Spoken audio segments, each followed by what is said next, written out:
वहीं देश के अंदर बहन मायावती को देश की प्रधानमंत्री बनाने के लिए लोकसभा की 10 सीट जीतने का काम करेंगे। बाकी बातें तो क्योंकि अध्यक्ष जी की मीटिंग में अध्यक्षता में मीटिंग हुई है, आपसे अशोक जी रूबरू हो जाएंगे और आपने पूछना हो तो एक एक साथी आराम से, चाहे अपने पास टाइम है, कोई कमी नहीं है, फुर्सत में हूं मैं भी। कईयों को फुर्सत में करके आया हूं, कईयों के दावे जो हैं आज झूठ का पुलिंदा साबित हुए हैं। हमें आज तक भी ये बात समझ में नहीं आई है कि हमारी पार्टी को कोई, हमारी पार्टी का दूसरा नेता किसी को बरगलाने से, किसी के बहकावे में आकर के तो पार्टी के साथ अनेक दफा कमजोर करने की कोशिश की है। लेकिन अब की बार जिन लोगों ने, पार्टी ने सब कुछ जिनके हाथ में दे रखा था, यूथ की जिम्मेवारी थी तो मेंबर पार्लियामेंट की जिम्मे थी, इनसो की थी तो उससे छोटे वाले की जिम्मे थी, प्रदेश की जनरल बॉडी की जिम्मेवारी जहां अशोक अरोड़ा जी की थी वहां साथ साथ भाई अजय सिंह चौटाला की भी थी। वहीं महिलाओं की जिम्मेवारी भी हरी चुनरी चौपाल के दौरान मिसेज अजय सिंह चौटाला को दे रखी थी।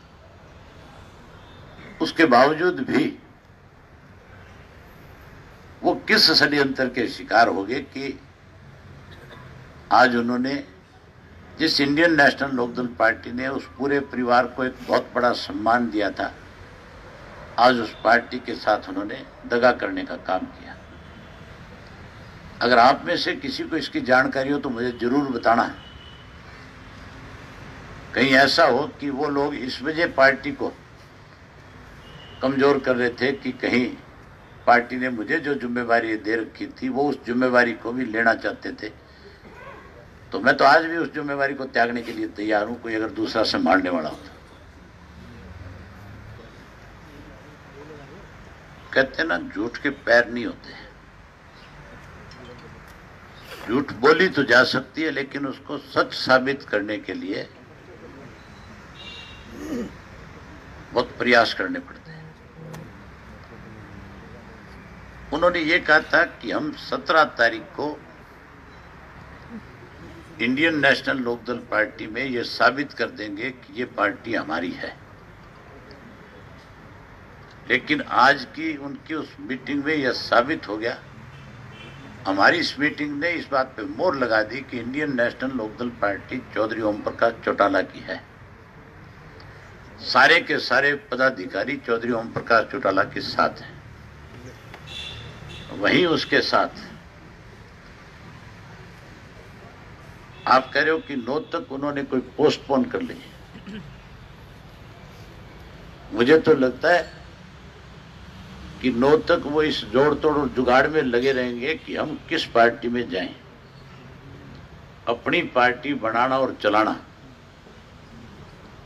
हर किसी के बलबूते की बात नहीं है। मैं आपको उदाहरण दे देता हूं। इस प्रदेश के अंदर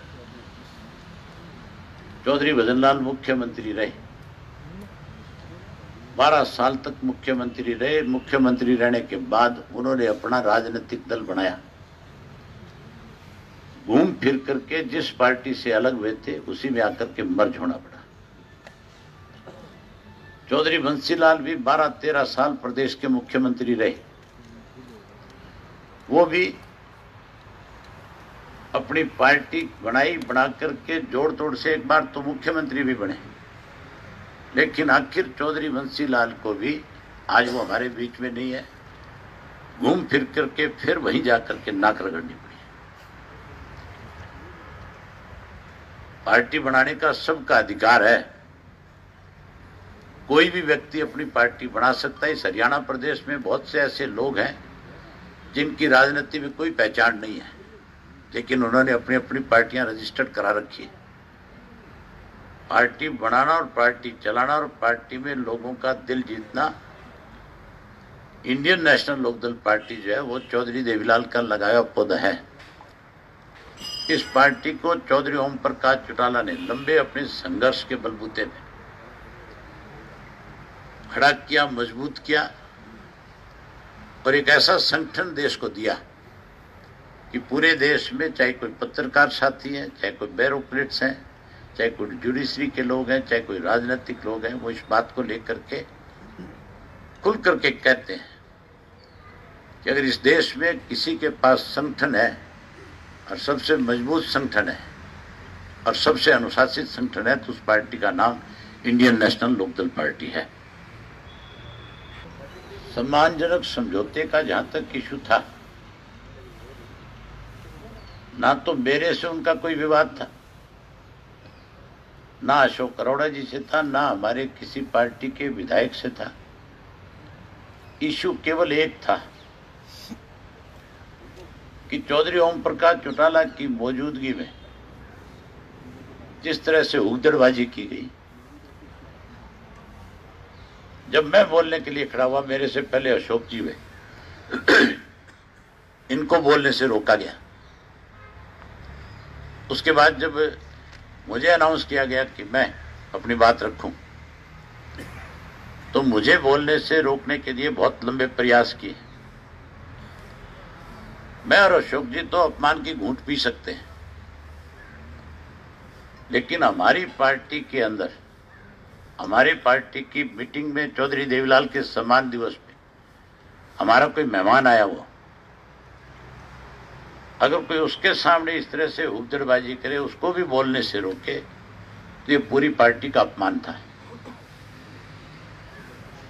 गुजरात के भूतपूर्व मुख्यमंत्री बघेला साहब जो है वो हमारे मेहमान के रूप में आए हुए थे। उनको भी वो जब वो बोल रहे थे तो उनको भी रोका जा रहा था और उस वक्त सारी हदें पार हो गई थी। जब चौधरी ओम प्रकाश चौटाला जी अपनी बात कहने के लिए खड़े हुए, उनके सामने भी हुगदड़बाजी की गई और बारी बारी से इस पे स्पष्टीकरण दिए गए कि नारे लगाना हुगदड़बाजी नहीं है। नारे तो लगाते तो फिर पूरी पंडाल लगाती। ये तो 150 किराए के टट्टू लेकर के आए थे जिन सबको शराब पिला रखी और उनसे हुगदड़बाजी कराई जा रही थी। हमने एक ही बात कही कि चौधरी ओम प्रकाश चौटाला जी से जाकर के आप लोग इस बात के लिए अपना खेद प्रकट करो कि हमारे से कोई गलती होगी, कोई कमी होगी। मुझे नहीं लगता कि चौटाला साहब आपको कोई सजा देंगे। चौटाला साहब तुरंत आपको माफ कर देंगे। आपको हैरानी होगी, चौटाला साहब हॉस्पिटल में थे, मिलने नहीं गए। चौटाला साहब जेल में थे, जेल में जाकर के मिले नहीं। जब पहले रोज मिलते थे तो अब इनको मिलने में, खेद प्रकट करने में क्या दिक्कत थी? किसको कहते हो आप सम्मानजनक समझौता? दादा और पोते के बीच का विवाद था, जाकर के अपने दादा से माफी मांग लेते, सारी चीज खत्म हो जाती। हम अजय सिंह से ये उम्मीद करते थे, सारे पार्टी के साथी, कि वो जब जेल से बाहर आएगा फरलो पे तो 100% अपने बच्चों को इस बात के लिए समझाएगा और 100% उनको इस बात के लिए बाध्य करेगा कि तुम जाओ और जाकर के अपने दादा से माफी मांगो। लेकिन उन्होंने भी बजाय उनको समझाने के दूसरी भाषा का इस्तेमाल करना शुरू कर दिया और ऐसी भाषा का इस्तेमाल किया, सुनने वाले को भी उम्मीद नहीं थी कि अजय सिंह भी इस किस्म की भाषा बोल सकता है, जिसके बारे में इनके अपने, जो आज इनके स्पोक्समैन बन रहे हैं, जो आज इनके अपने लोग खड़े होकर के भाषण देते हैं, मेरी मौजूदगी के अंदर मेरे साथ पार्टी का कोई भी साथी मंच साझा करे और वो खड़ा होकर के ये कहे कि ओम प्रकाश चौटाला का युग खत्म हो गया, मैं 1 मिनट में कान पकड़ करके उसको बार का रास्ता दिखाने का काम करूं। तो इसका मतलब वो सहमत थे इन बातों से। और उसके साथ साथ कोई मेरे सामने ये कहे कि हम उसकी 17वीं कर देंगे, तो 17वीं उसकी तो मैं नहीं करने देता, शायद उसकी जरूर करवा देता है बोलने वाले की। चौधरी देवीलाल का अपमान करने की कोशिश करी थी करण दलाल ने विधानसभा में। उसने मेरा अपमान किया, मुझे कोई इस बात से गिला नहीं था, एक दूसरे पे कटाक्ष होते हैं। लेकिन कोई चौधरी देवीलाल पे कटाक्ष करे, कोई चौधरी ओम प्रकाश चौटाला पे कटाक्ष करे, तो मान के चलो मैं नहीं बल्कि हमारी पार्टी का कोई भी कार्यकर्ता, पार्टी का कोई भी नेता इस बात को बर्दाश्त नहीं करेगा।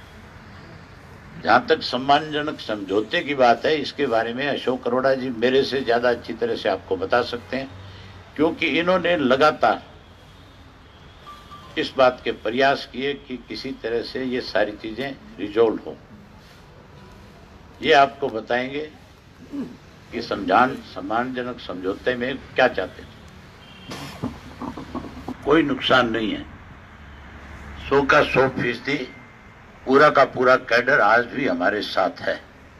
ये वो लोग हैं जो बहुत दिनों से हमारी पार्टी की पीठ में छुरा घोंपने की कोशिश कर रहे थे, अब उनके चेहरे बेनकाब हो गए। अब हमारी पार्टी इससे भी और ज्यादा मजबूत होकर के उभरेगी और 100% आने वाले समय में बहुजन समाज पार्टी और इंडियन नेशनल लोकदल पार्टी सत्ता में आएगी। हम प्रदेश के लोगों के लिए संघर्ष करेंगे, प्रदेश की जन भावनाओं को देख करके सरकार को मजबूर करेंगे और इस लड़ाई को 1 तारीख से शुरू कर देंगे।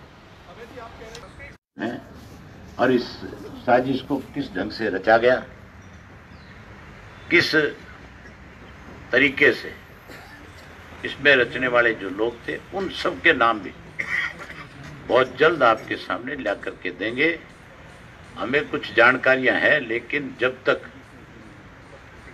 हम उसको पूर्ण रूप से हासिल नहीं कर ले जानकारी को, तब तक हम किसी भी बात को आपके बीच में कहना मुनासिब नहीं समझते। वो लोग तो लगातार झूठ बोल रहे हैं, और झूठ आपको भी पता है सबको कि वो लगातार झूठ का सहारा ले रहे हैं। उन्होंने तो कल भी चैनलों पे ये चलाया था कि अभय सिंह सुबह इस्तीफा दे रहे हैं। आज फिर सोशल मीडिया पे लगातार उनकी तरफ से ये चला कि चंडीगढ़ की मीटिंग पोस्टपोन होगी।